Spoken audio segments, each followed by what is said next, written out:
तेरी मेरी मेरी तेरी प्रेम कहानी है मुश्किल, दो लफ्जों में ये बयां ना हो पाए। तो हेलो दोस्तों, welcome back to my YouTube channel. मैं सेम शुक्ला। आज की क्लास में आप लोग को बहुत ही इंपॉर्टेंट टॉपिक पढ़ाने वाला हूँ। ये important topic very most important topic है। आज की क्लास में मैं आप लोग को क्लास 10 बालाजी प्रकाशन मैथ 4.1 के जो क्वेश्चन नंबर चौथा है उसको सॉल्व करके रांची के स्टाइल में दिखाऊंगा, क्योंकि ऐसे क्वेश्चन एग्जाम में देखने को मिलते हैं, बहुत ही इंपॉर्टेंट है। तो आइए क्लास को शुरू करते हैं और ऐसे सवाल लगाकर आसानी से आप लोग को रांची के स्टाइल में दिखाते हैं ट्रिक के माध्यम से। तो वीडियो पसंद आए तो वीडियो को लाइक कर दें, चैनल पर पहली बार आए तो सब्सक्राइब कर दें। अब हम चलते हैं क्वेश्चन की ओर और आप लोग को आसानी से सॉल्व करके दिखाते हैं। देखिए, क्वेश्चन बहुत ही आसान है, लेकिन आप लोग को तरीका बताऊंगा तब, नहीं तो आप लोग देखेंगे तो आपके रोंगटे खड़े हो जाते हैं। ऐसे क्वेश्चन को सॉल्व नहीं कर पाते हैं, दिमाग नहीं काम करता है। तो इसको देखिए सर कैसे सॉल्व करेंगे। इसका क्या करना है, निम्नलिखित दो घात समीकरण, पहले आप दो घात समीकरण बनाएंगे। जो नहीं बना होगा, अगर बना है तो हम उसको गुणनखंड करेंगे, गुणनखंड विधि से हल करेंगे। ओके, तो देखिए ये जो क्वेश्चन नंबर चौथा है, इसके पहले सवाल को हम रांची के स्टाइल में सॉल्व करते हैं, सॉल्यूशन लिखते हैं। अब सर क्या करना है, इसमें आपको ये देखना है, यहाँ आपको 4 पद दिया है, यानी आपको तोड़ देना था। यहाँ तोड़कर अपने आप दे रखा है, कोई तोड़ने की आवश्यकता आपको नहीं है। तो यहाँ जब ऐसा सवाल आए तो इसमें आपको देखना क्या है, कॉमन क्या है। तो हम देखते हैं इसमें कॉमन क्या है। ए स्क्वायर यहाँ है, लेकिन ए स्क्वायर यहाँ नहीं है। बी स्क्वायर यहाँ है, बी स्क्वायर यहाँ है। यक्स यहाँ है, यक्स यहाँ है। तो सर क्या करेंगे, इसको एक बार उतार लेना। अगर नहीं आप उतारते हैं तब भी आपका काम हो जाएगा, तो इसको आप उतार सकते हैं। एक बार हम उतार लेते हैं ताकि बोर्ड में आप लोग आसानी से अच्छे से लिख पाए। ओके, तो इसको हम उतार लेते हैं यहाँ पर ऐसे क्वेश्चन को, और तब आप लोग को विस्तार से लगाकर दिखाते हैं। ऐसे नोट कर लेना है। ये 2 पार्ट आपका हो गया। रांची के स्टाइल में बहुत ही आसानी से समझें।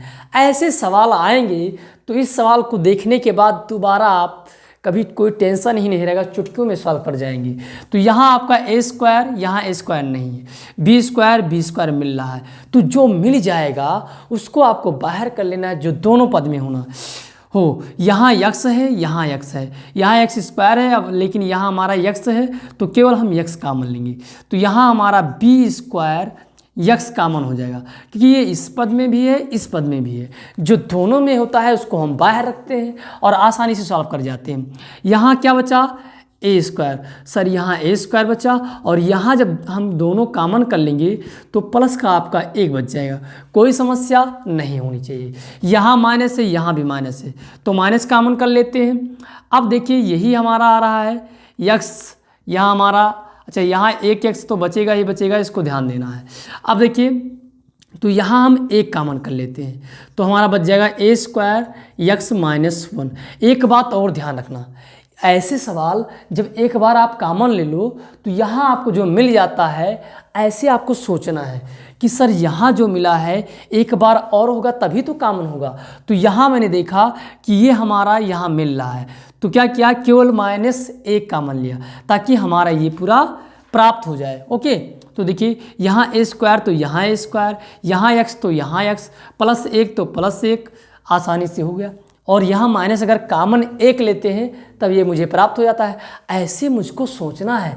अब देखिए आसानी से आपको लिख देना है, जो आपका कॉमन है उसको 1 बार लिख दीजिए, जो बच गया उसको 1 बार लिख दीजिए। ये देखिए आपका बचेगा तो इसको 1 ब्रैकेट में, ये दोनों में कॉमन है तो इसको 1 ब्रैकेट में। ओके, कोई समस्या आपको नहीं होनी चाहिए। ये आपका हो गया। इसको आपको क्या कर देना है, ए स्क्वायर यक्स प्लस 1 = 0। यहाँ से सर क्या करेंगे, इसको, ये आपका प्लस में है माइनस में हो जाएगा, और यहाँ आपका ए स्क्वायर यक्स हो जाएगा। यक्स को रोक लो, इसको आपको भाग में कर देना है। ये आपका क्या हो जाएगा, -1, और ये आपका ए स्क्वायर हो जाएगा। यक्स का मान आपका ये आ जाएगा। कोई समस्या नहीं होनी चाहिए, आप लोग आसानी से सीख पाए। यहाँ देखिए इसको भी हम हल कर लेते हैं। बी स्क्वायर यक्स माइनस 1 = 0 कर दीजिए। तो सर यहाँ माइनस में है, इधर आएगा प्लस में हो जाएगा, और ये आपका बी स्क्वायर यक्स हो जाएगा। इधर आपका गुणा में लिखा है तो यहाँ आपका बटे में हो जाएगा, ये आपका बी स्क्वायर। ये आपका राइट आंसर आ जाएगा। तो यक्स का एक मान ये और एक मान ये आएगा। दो घात समीकरण में क्या होते हैं, दो मूल आते हैं, यक्स के दो मान आते हैं। तो उम्मीद करते हैं ये बातें आपको समझ में आया होगा। अगर समझ में आया तो वीडियो को लाइक कर दें। अगला क्वेश्चन है उसको भी देखते हैं। यहाँ क्या करना है, लाइक से क्या होता है, थोड़ा हौसला बढ़ता है और आप लोग को और अच्छे तरीके से समझाने का मन करता है कि आप लोग समझ पा रहे हैं मेरे वीडियो को देखकर और सीख पा रहे हैं। तो देखिए अगला जो क्वेश्चन है उसको भी सॉल्व करते हैं रापची के स्टाइल में। यहाँ क्या करना है सर, एक्स स्क्वायर है, एक्स स्क्वायर लिख लो और ये आपका, इसमें आपको एक्स से गुणा करना पड़ेगा। बिल्कुल जाहिर सी बात है, एकदम सिंपल। आप अगर एग्जाम में कर रहे हैं तो एक बार क्वेश्चन को उतार लें। और यहाँ मैं आप लोग को लाइव दिखा रहा हूँ, कोई समस्या नहीं है, आप लोग सीख पा रहे हैं। तो यहाँ आप क्या करें, इससे गुणा करा दें, इसको इससे गुणा करा देंगे। तो यहाँ आपका क्या हो जाएगा, a upon A plus B x, और यहाँ क्या हो जाएगा a प्लस बी, और ये आपका x हो जाएगा अपान ए, और ये ठीक है इक्वल टू 0। सर इसमें क्या कॉमन है, तो ज़रा देखिए क्या कॉमन है, यक्स यहाँ भी है, यक्स यहाँ भी है, ये दो पद में आप कर लो, कोई समस्या इतने में नहीं होनी चाहिए। तो यक्स यहाँ भी है, यक्स यहाँ भी है, कॉमन कर लो। तो हाँ कॉमन कर लेते हैं, ये बच गया और ये प्लस ए प्लस बी। अब देखिए यहाँ क्या है, यहाँ आपका सोचिए, मैंने आपको भी इसमें बताया था कि यहाँ आपको जो दिखे यहाँ भी प्राप्त होना चाहिए, तभी तो आपका सही है। तो यहाँ आपका ये मिल गया। अब इधर हमें प्राप्त करना है तो यक्स केवल बचेगा, यानी हमें इसको क्या करना पड़ेगा, इसको हमें कॉमन लेना पड़ेगा। तो ए प्लस बी और ये आपका हो जाएगा ए। तो जब हम कॉमन लेते हैं तो कोई भी चीज़ आपका कब एक बचेगा, जब वही चीज़ क्या होगा ऊपर होगा और वही चीज़ क्या होगा नीचे होगा। तो हमने क्या किया है, इसमें से भाग किया है, इसमें क्या किया है, दोनों में भाग किया है। तो भाग किया तो हमारा जब कटेगा तब तो यहाँ x बचेगा। तो ये बात ध्यान रखना, दोनों में क्या कर दिया, भाग कर दिया, यानी कॉमन लिया तो भाग हो गया। तो यहाँ आपका x बचेगा, लेकिन यहाँ क्या बचेगा, तो यहाँ जब आपने एक से इसको क्या कर दिया a प्लस वी अपान ए से भाग कर दिया तो ये क्या होगा, ये पहुँच जाएगा ऊपर में गुणा हो जाएगा और ये आपका नीचे हो जाएगा। तो यहाँ सर बच जाएगा ए अपान ए प्लस वी, ये आपका हो जाएगा इक्वल टू 0। तो यहाँ देखिए ये प्राप्त था, आपका ये प्राप्त होगा। ऐसे आपको सोचना है। देखिए क्या किया मैंने, यहाँ x था तो x कॉमन कर लिया और यहाँ मैंने क्या किया, a प्लस किससे भाग किया, ए प्लस वी और बटे ए से क्या किया, इसमें विभाग कर दिया और इसमें विभाग कर दिया। तो आसानी से हमारा प्राप्त हो गया है ये वाला रूप। अब देखिए इसमें दोनों में ये कॉमन है और जो बचेगा उसको नोट कर लेंगे। तो ए प्लस वी अपान ए, ये आपका एक प्राप्त हो जाएगा, एक x plus A upon A plus B equal to 0 कर दीजिए, कोई समस्या नहीं होनी चाहिए।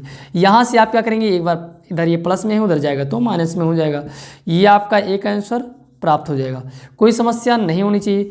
तो x का एक मान ये आ गया और x का आपका एक मान ये आ जाएगा, a plus B equal to upon में लगा दो इक्वल टू 0। इधर ये आपका प्लस में है, इधर आएगा तो माइनस हो जाएगा, a प्लस वी और ये आपका a हो जाएगा, यानी x का आपका एक मान ये आ गया। तो दोनों मान आसानी से आ गए हैं। उम्मीद करते हैं वीडियो पसंद आया होगा। अगर वीडियो पसंद आया तो वीडियो को लाइक कर दे। चैनल पर पहली बार आए हो तो